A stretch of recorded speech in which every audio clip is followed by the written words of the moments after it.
The Fisherman and His Wife by the brothers Grimm. There was once on a time a fisherman who lived with his wife in a miserable hovel close by the sea, and every day he went out fishing. And once as he was sitting with his rod, looking at the clear water, his line suddenly went down, far down below. And when he drew it up again, he brought out a large flounder. Then the flounder said to him, "Hark, you fisherman, I pray you, let me live. I am no flounder really, but an enchanted prince. What good will it do you to kill me? I should not be good to eat. Put me in the water again and let me go." "Come," said the fisherman, "there is no need for so many words about it.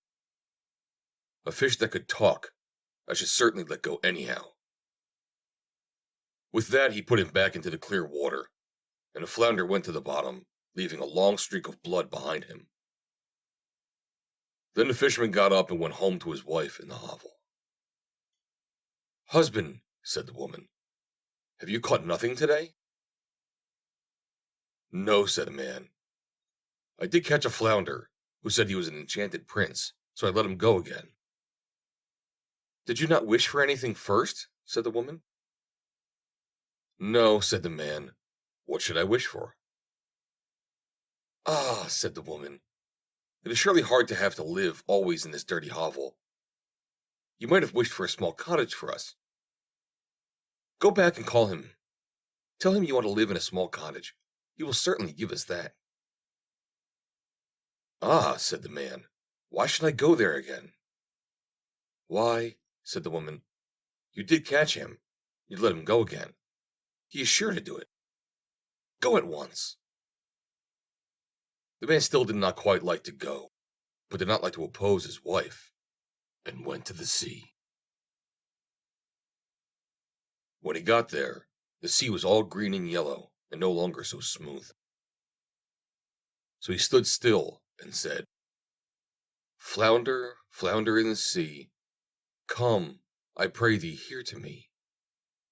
For my wife, good Isabel, wills not as I'd have her will." Then the flounder came swimming to him and said, "Well, what does she want then?" "Ah," said the man, "I did catch you. My wife says I really ought to have wished for something. She does not like to live in a wretched hovel any longer. She would like to have a cottage." "Go then," said the flounder. "She has it already." When the man went home, his wife was no longer in the hovel, but instead of it, there stood a small cottage, and she was sitting on a bench before the door. Then she took him by the hand and said, "Just come inside. Look, now isn't this a great deal better?" So they went in, and there was a small porch, and a pretty little parlor and bedroom, and a kitchen and pantry, with the best of furniture, all fitted up with the most beautiful things made of tin and brass, whatsoever was wanted. And behind the cottage there was a small yard, with hens and ducks, and a little garden with flowers and fruit. "Look," said the wife, "is not that nice?" "Yes," said the husband, "and so we must always think it. Now we live quite contented." "We will think about that," said the wife. With that they ate something and went to bed.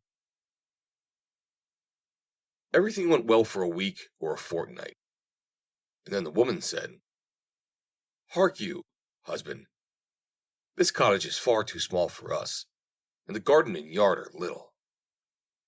The flounder might just as well given us a larger house. I should like to live in a great stone castle. Go to the flounder and tell him to give us a castle." "Ah, wife," said the man, "the cottage is quite good enough.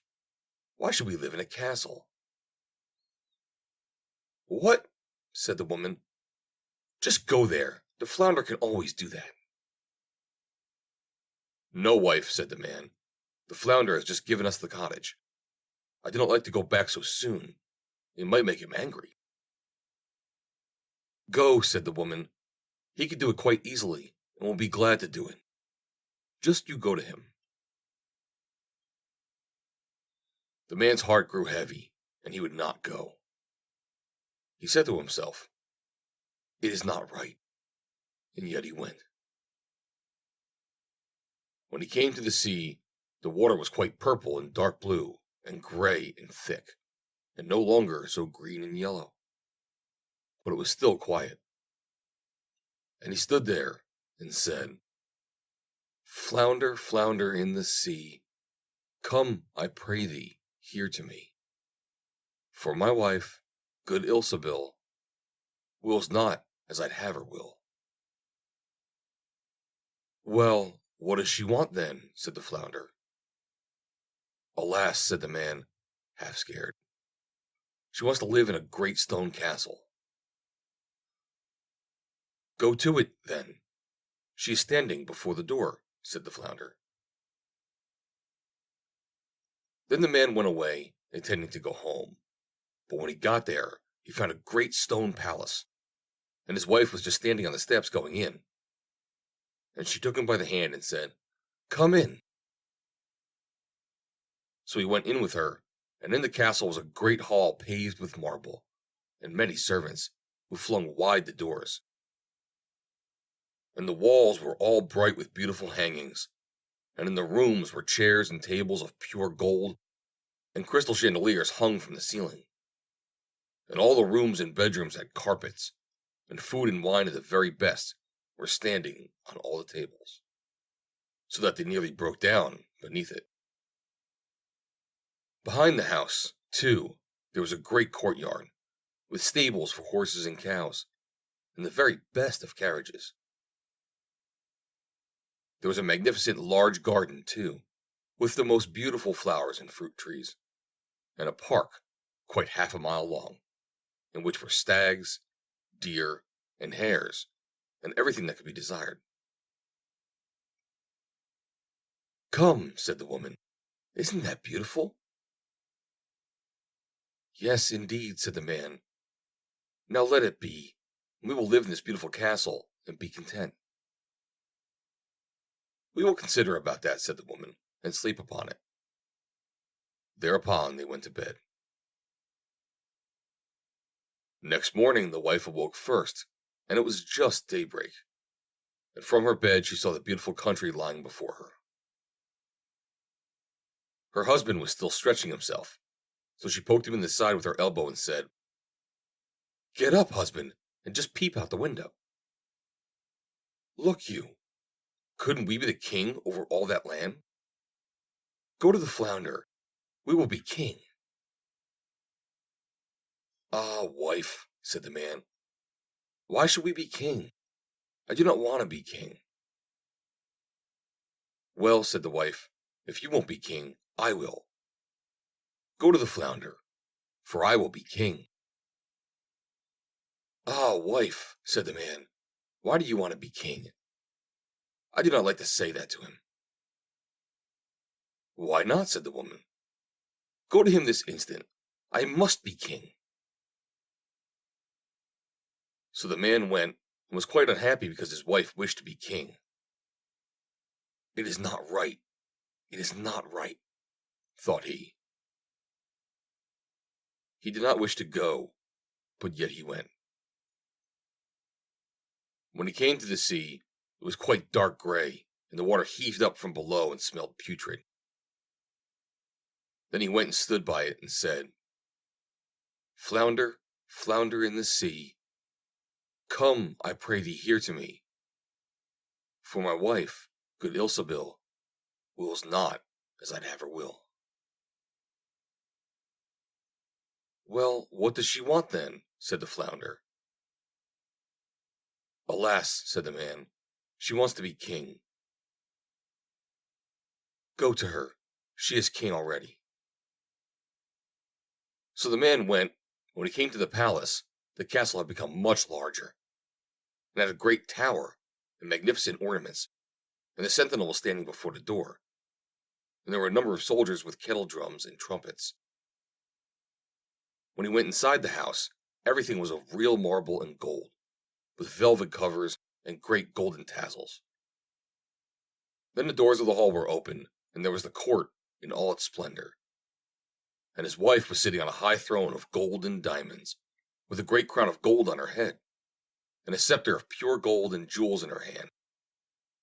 And on both sides of her stood her maids in waiting in a row, each of them always one head shorter than the last. Then he went and stood before her and said, "Ah, wife, and now you are king." "Yes," said the woman, "now I am king." So he stood and looked at her. When he had looked at her thus for some time, he said, "And now that you are king, let all else be. Now we will wish for nothing more." "Nay, husband," said the woman, quite anxiously. "I find time pass very heavily. I can bear it no longer. Go to the flounder. I am king, but I must be emperor too." "Alas, wife, why do you wish to be emperor?" "Husband," said she, "go to the flounder. I will be emperor." "Alas, wife," said the man, "he cannot make you emperor. I will not say that to the fish. There is only one emperor in the land. An emperor the flounder cannot make you. I assure you he cannot." "What?" said the woman. "I am the king. You are nothing but my husband. Will you go this moment? Go at once.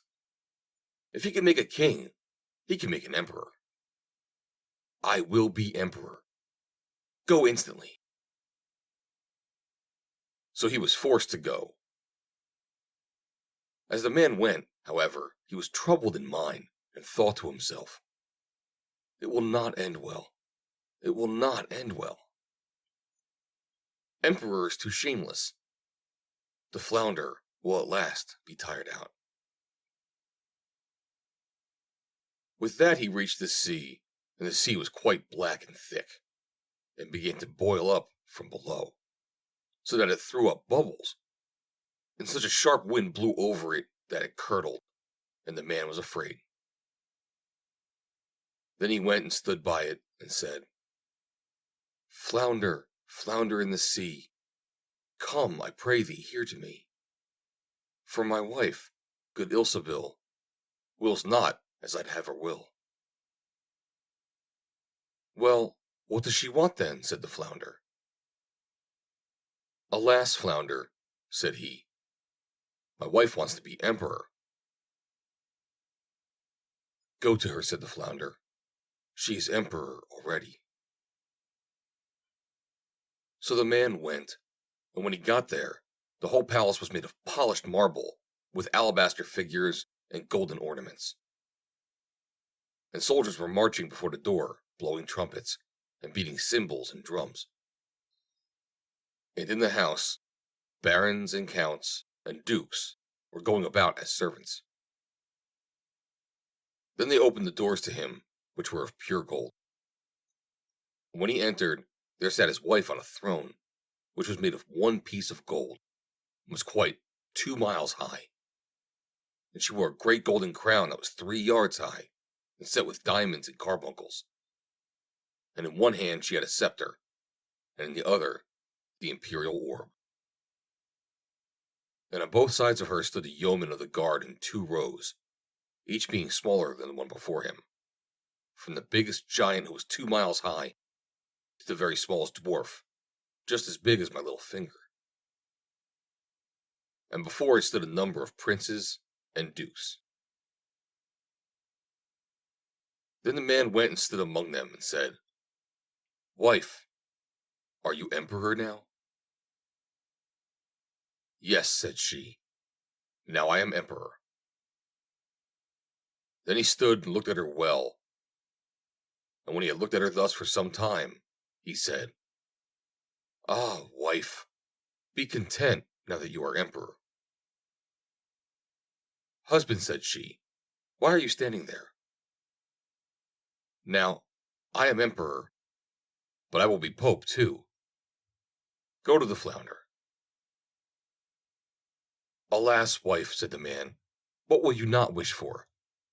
You cannot be pope. There is but one in Christendom. He cannot make you pope.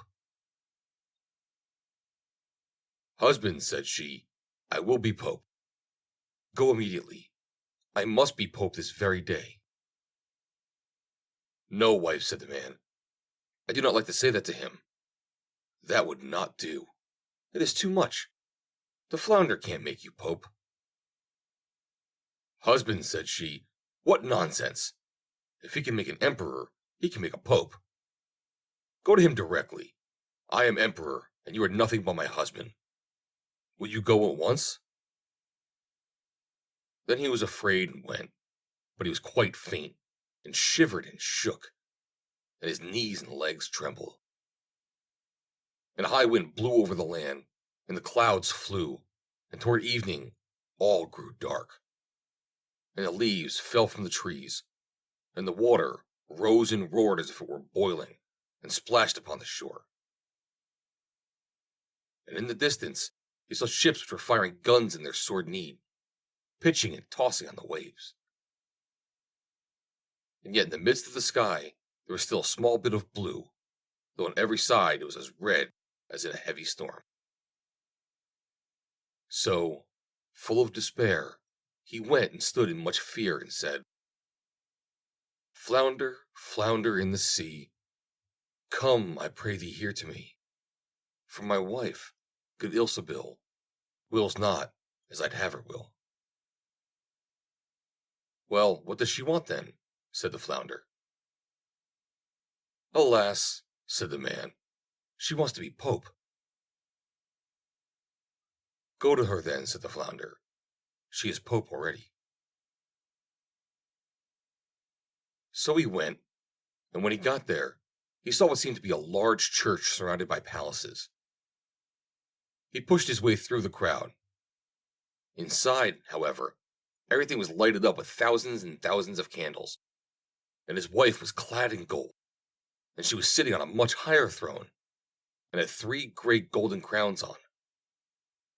Round about her there was much ecclesiastical splendor, and on both sides of her was a row of candles, the largest of which was as tall as the very tallest tower, down to the very smallest kitchen candle. And all the emperors and kings were on their knees before her, kissing her shoe. Wife, said the man, and looked attentively at her, are you now pope? Yes, said she, I am pope. So he stood and looked at her, and it was just as if he was looking at the bright sun. When he had stood looking at her thus for a short time, he said, Ah, wife, if you are pope, do let well alone. But she looked as stiff as a post, and did not move or show any signs of life. Then said he, Wife, now that you are pope, be satisfied. You cannot become anything greater now. I will consider about that, said the woman. Thereupon they both went to bed, but she was not satisfied. And greediness let her have no sleep, for she was continually thinking what there was left for her to be. The man slept well and soundly, for he had run about a great deal during the day. But the woman could not fall asleep at all, and flung herself from one side to the other the whole night through, thinking about what more there was left for her to be, but unable to call to mind anything else. At last the sun began to rise. When the woman saw the red of dawn, she sat up in bed and looked at it. And when, through the window, she saw the sun thus rising, she said, Cannot I, too, order the sun and moon to rise? Husband, said she, poking him in the ribs with her elbow, wake up. Go to the flounder, for I wish to be even as God is. The man was still half asleep, but he was so horrified that he fell out of bed. He thought he must have heard amiss, and rubbed his eyes and said, Alas, wife, what are you saying? Husband, said she, if I can't order the sun and moon to rise, I have to look on and see the sun and moon rising. I can't bear it. I shall not know what it is to have another happy hour, unless I can make them rise myself. Then she looked at him so terribly that a shudder ran over him, and said, Go at once. I wish to be like unto God. Alas, wife, said the man, falling on his knees before her, the flounder cannot do that. He can make an emperor and a pope. I beseech you, go on as you are, and be pope. Then she fell into a rage, and her hair flew wildly about her head, and she cried, I will not endure this. I'll not bear it any longer. Wilt thou go? Then he put on his trousers and ran away like a madman. But outside, a great storm was raging, and blowing so hard that he could scarcely keep his feet. Houses and trees toppled over, and mountains trembled. Rocks rolled into the sea. The sky was pitch black, and it thundered and lightened. And the sea came in with black waves as high as church towers and mountains, and all with crests of white foam at the top. Then he cried, but he could not hear his own words. Flounder, flounder in the sea, come, I pray thee, here to me. For my wife, good Ilsebil, wills not as I'd have her will. Well, what does she want then? Said the flounder. Alas, said he, she wants to be like unto God. Go to her, and you will find her back again in the dirty hovel. And there they are living, still at this very time. The end. Read by Joe DeNoia, Somerset, New Jersey, April 15th, 2020.